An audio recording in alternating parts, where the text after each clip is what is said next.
When you acquire digital photos, whether that be through a scanner or a digital still camera, chances are they will not be at the proper aspect ratio or size for video editing. It's essential that you get your graphics in their native size as quickly as possible. This will give you better results in the editing system as well as for on-screen appearance. When it comes time to size an image, you have a few different choices on how to attack this.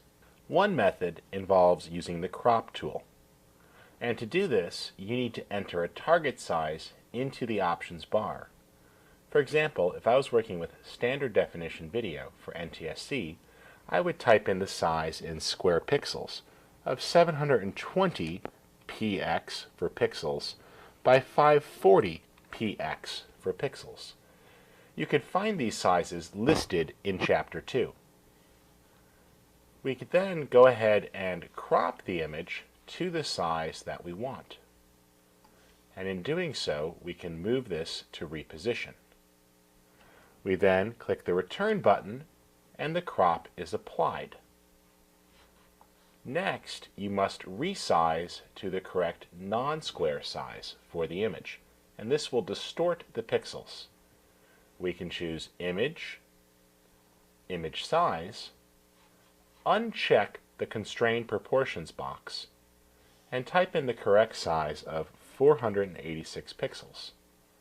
We can then click OK. The image is now sized properly for use in broadcast.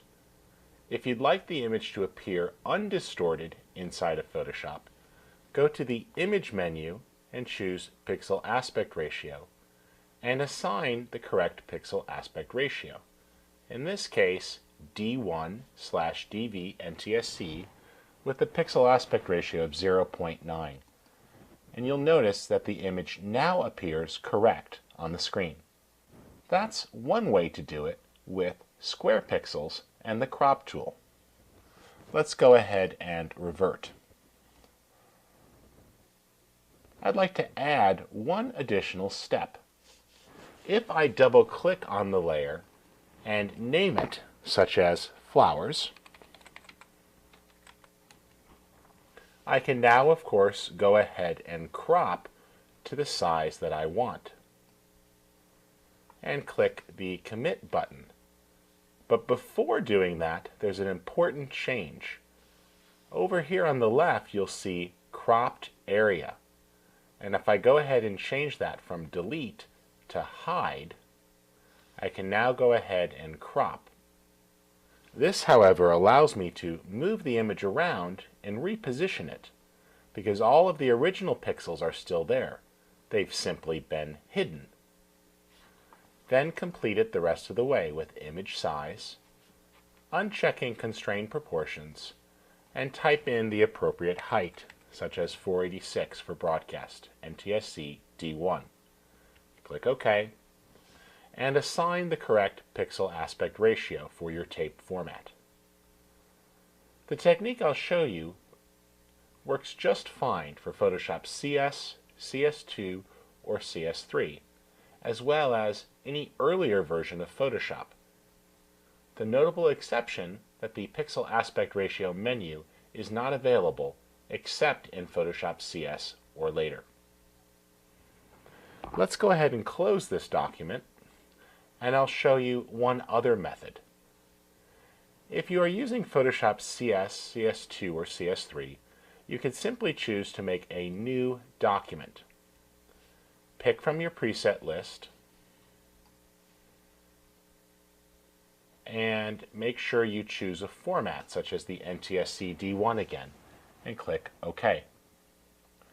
I can go ahead and click OK once more to dismiss the dialog box, and the image is open.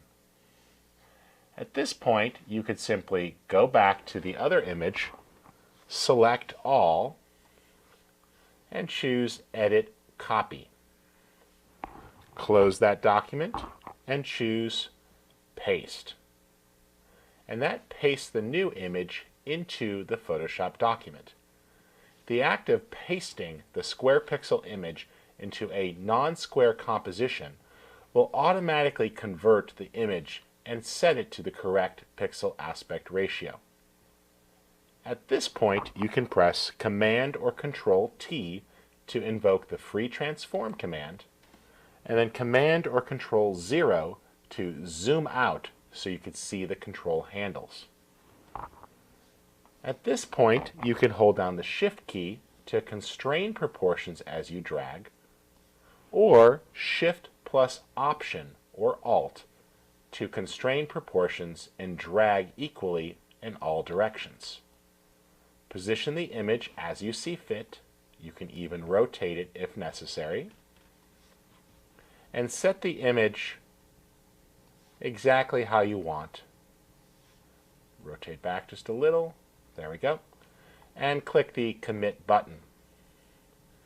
The image is now sized properly for use in a broadcast environment, and the image has been sized correctly.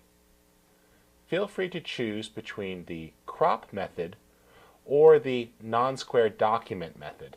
Both work just fine for all users of Photoshop CS or later.